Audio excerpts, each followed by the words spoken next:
1988, the year of fire in Greater Yellowstone. What caused the fires of 1988? How much of the Greater Yellowstone area really did burn? What is being done to recover the burned areas? The Greater Yellowstone Area includes Yellowstone National Park, Grand Teton National Park, and the Bridger-Teton, Targhee, Beaverhead, Gallatin, Custer, and Shoshone National Forests. Well, this was the summer of 1988 in Yellowstone was one that we'll never forget, that's for sure. The fires began like they usually do, a few here, a few there, and not of great concern. And then as conditions worsened, they grew larger, and other fires started, man-caused fires, escaped natural fires, and it was a summer that gradually resulted in nearly 1.5 million acres, perimeter acres being burned. Protection of Yellowstone National Park and surrounding national forests from fire in the past has caused a buildup of wood fuels. The summer of 1988 started with unusually dry conditions due to below-average winter snowpack. Normal summer rains did not come, resulting in severe drought and unprecedented fire conditions. Several man- and lightning-caused fires were started in Yellowstone Park and surrounding forests. The fire spread rapidly due to strong winds and the severe dry conditions. The massive burning accelerated through late summer, defying fire suppression efforts until rain and snow brought relief in the early fall. Extensive coordination between the Park Service and Forest Service in the Greater Yellowstone Area has continued from fire suppression to recovery efforts. Emergency fire rehab will assist and speed up the natural recovery process. Assessing the fire damage and recovery started before the flames were out. Several structures and facilities were damaged. These included campground units, signs, trail bridges and corduroys, cabins, and survey markers. Several plantation and timber sale areas were burned, which will result in severe long-term reduction in timber productivity in these areas. Wildlife habitat areas were burned, primarily habitat for small birds and rodents. The elk is one species that we're interested in how they have been affected by the fire event.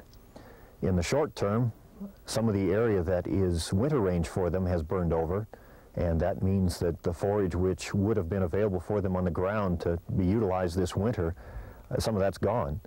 And they'll be displaced then from some of their normal wintering grounds, and we'll have to seek forage elsewhere. Depending on how difficult this winter is, in terms of weather, it could be a hard time for the elk here, let's say on the northern winter range in Yellowstone National Park and on the Gallatin National Forest. But in a long-term perspective, this fire will probably be very beneficial for the elk. It will enhance the forage production of grasses and shrubs, which are part of the elk's diet, and it should mean a proliferation of a food source for them. The Greater Yellowstone Area Recovery Team, which is a team of Park Service and Forest Service people, is leading the way to recovery. One of the first steps was to map the burned area. The map displays the type of burned vegetation and the intensity of the burning. Most of the area burned was of low and moderate intensity. This information will be used by the Greater Yellowstone Recovery Team and individual park and forest recovery teams to assess the fire damage. Recovery efforts within the Greater Yellowstone Area were guided by distinct mandates of the National Park Service and the Forest Service. In Yellowstone National Park, fire is recognized as a natural process which is an integral part of the ecological setting and landscape. Most of the burned areas are allowed to recover naturally. Recovery is limited to restoring areas impacted by fire suppression damage and replacing damaged structures and facilities. On national forest lands, natural recovery is accelerated by emergency watershed stabilization in order to reduce erosion and speed up the recovery of the land's productivity. The national forest recovery efforts also include fire suppression rehabilitation and replacing damaged facilities. What we're trying to do is to minimize the effects of the suppression activities that occurred, such as bulldozer lines, hand lines, going in and pulling back the topsoil, replacing the organics over the mineral soil, following any snags in the work area to create more of a natural appearance. And we worked with the fire crews all along to create a more natural fire line wherever possible, because this is a park. The recovery efforts on the Gallatin National Forest are representative of similar efforts in other national forest lands in the Greater Yellowstone Area. including the Bridger Teton, Targhee, Beaverhead, Gallatin, Custer, and Shoshone National Forests. Most of the damage that occurred in the Gallatin forest from the forest fires was erosion and sedimentation damage. When the forest fires go through, they remove just about all the ground vegetation and a good share of the trees, leaves the soil exposed to erosion and to weathering processes and storms and runoff. So the major impact we anticipate occurring on the Gallatin forest is erosion from some subsequent storms and sedimentation to the streams. There could be some damage to the fisheries. Most of the watersheds burned in the Gallatin forest are tributary to the Yellowstone River within Yellowstone Park, and there could be some problems with that. Rehab of disturbed areas caused by the firefighting efforts, fire camps, heliports, and fire lines, was done by the firefighters before they left the area. This was primarily building water bars on fire lines, removing equipment, and cleaning up debris. The assessment of the damages on the Gallatin was done by a team of resource specialists: hydrologist, geologist, wildlife biologist, forester, fisheries biologist, engineer, and cultural resource specialist. The team put together a plan for emergency watershed stabilization, which included trail stabilization, seeding, and log erosion barriers. Emergency fire rehab treatment is completed as soon as possible after the fire to stabilize soils and protect watersheds. The watershed rehab is designed primarily to stabilize soils while vegetation is reestablished, to protect water quality, and to prevent loss to downstream life and property. These efforts are designed to facilitate natural recovery. The fire had burned steep hillsides above Cook City and Silvergate, including several acres within private ownership. A public meeting was held in Cook City by the Forest Service and Soil Conservation Service to explain rehab plans for the burned areas. And we have several members of our team who will be able to give you an idea of what they've done and what we plan to do to stabilize the soils, seeding, that sort of thing. The Soil Conservation Service assisted with recovery efforts on private land. In this case, where there's a small amount of private lands, and in most cases with these fires this year, where there's a small amount of land, we're just going along and tagging along with the Forest Service and going along with their contracts and trying to get and paying for watershed rehabilitation on the private lands. Log erosion barriers were constructed on 400 acres above Cook City and Silvergate to stabilize soil in sensitive areas. You take a tree like that one and you fall it right with as level as you can with the contour of the hill. And then the crew and the sawyers knock all the limbs off. And the crew comes in and lays some limbs down against the upper side, some rocks maybe, whatever debris or anything that you can get to plug up between there and the ground, and then dig a trench about 2 foot wide or so up against the log so that when the water does come rolling down, we have spring next year, it'll kind of be trapped there and sink hopefully into the ground and just pretty much stay there, and it should hold everything for 25 or 30 feet, and by that time you're to another one of these log barriers to slow everything down and kind of keep the moisture here. About 10,000 log barriers were installed in this area. The area was then helicopter seeded with grass seed.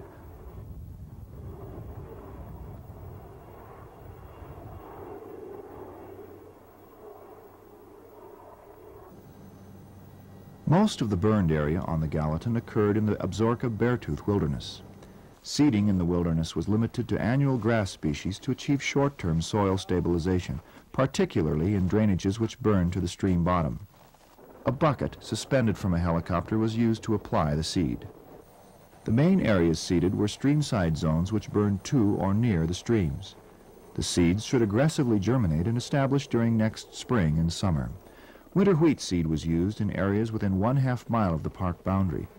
The annual species will last 2 to 3 years until native grasses, forbs, and shrubs become reestablished. Trails in the Absaroka-Beartooth Wilderness could be severely damaged by rain and snowmelt that would concentrate in the trails and cause eroding. To prevent eroding, the trails were cleared of trees, water bars were installed, and ditches were constructed to drain the water off. Considerable clearing of burn downfall will be required to keep the trail open over the next few years.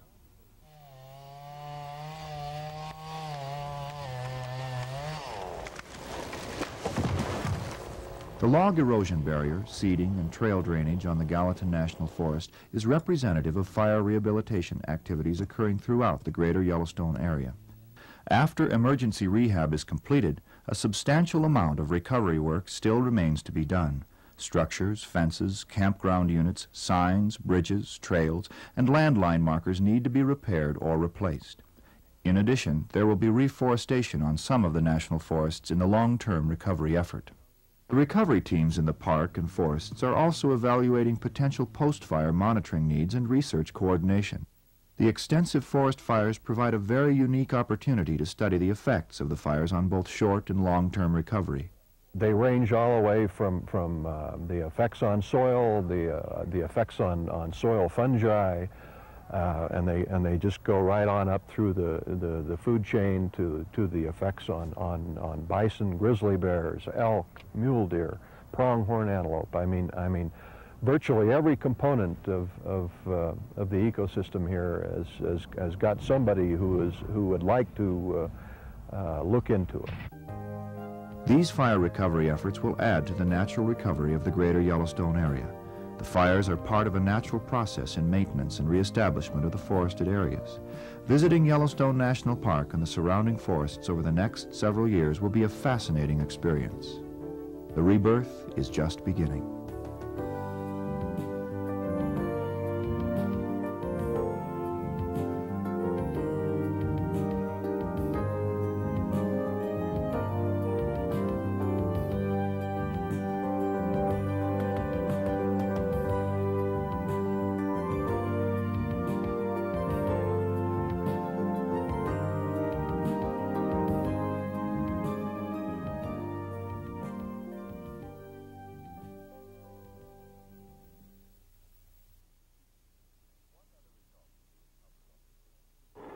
What are the results of the recovery efforts which were featured in the video after the flames?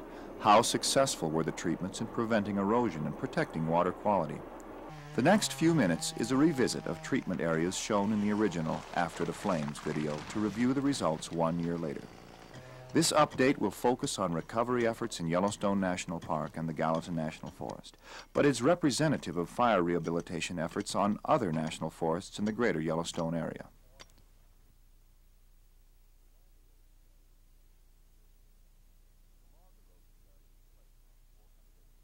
The log erosion barriers placed on 400 acres of hillsides above Cook City and Silvergate were successful in preventing erosion or mudslides.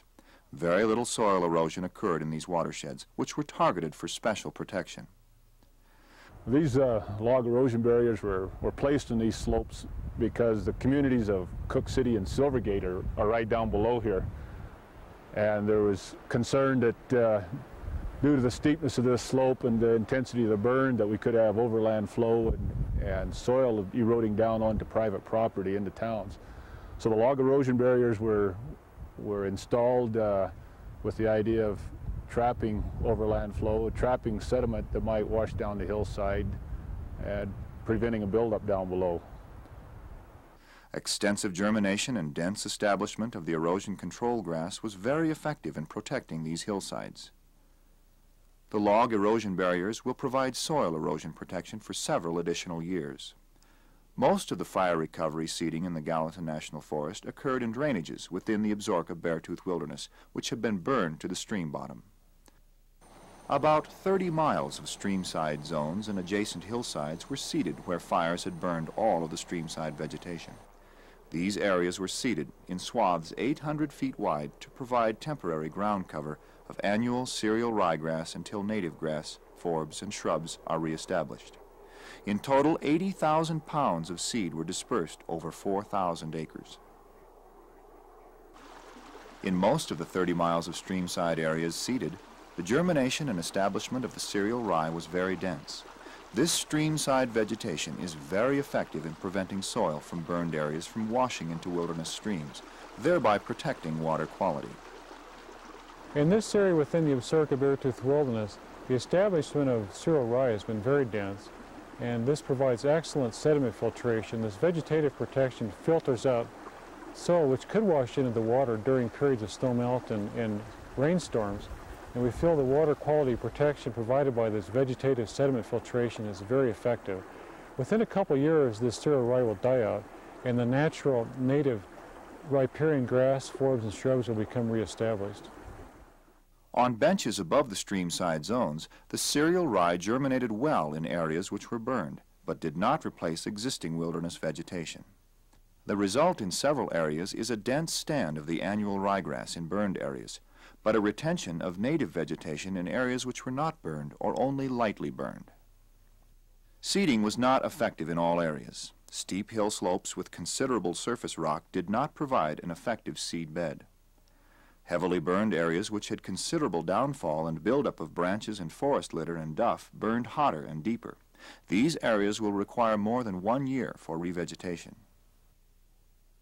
The major part of the Gallatin National Forest Emergency Watershed Stabilization effort was to protect trails within the Absaroka-Beartooth Wilderness from erosion associated with rains and snowmelt.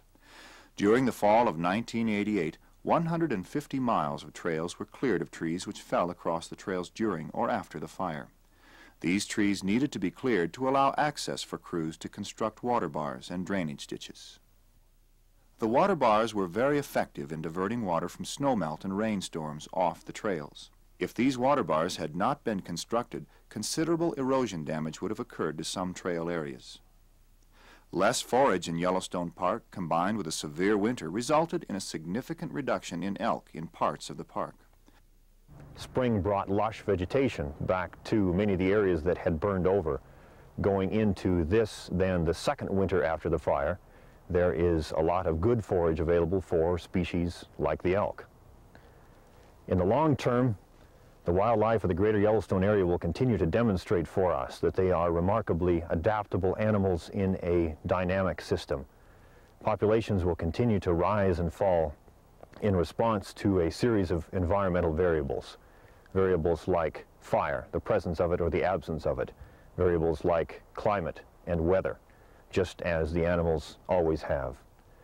It is perhaps a simplistic but biologically sound statement to make that for most wildlife species, the fires of 1988 were a benefit. Localized flooding, erosion, and mudslides occurred in a few drainages within the Greater Yellowstone area during August of 1989. The cause was a combination of steep slopes, eroded soils, intensive localized thunderstorms, and loss of vegetative cover from the 1988 fires. Continued regrowth of ground cover will decrease this hazard in the future. In addition to the emergency watershed stabilization, some recovery projects were completed during the summer of 1989. We began to do assessments primarily in that first fall. We did as much work as we could until the snow flew, and then this past spring and all summer of '89 we've been in the back country and in the front country with intensive rehab efforts that have included a massive hazard tree removal, particularly along the western side of the park adjacent to the road between Norris and Madison Junctions.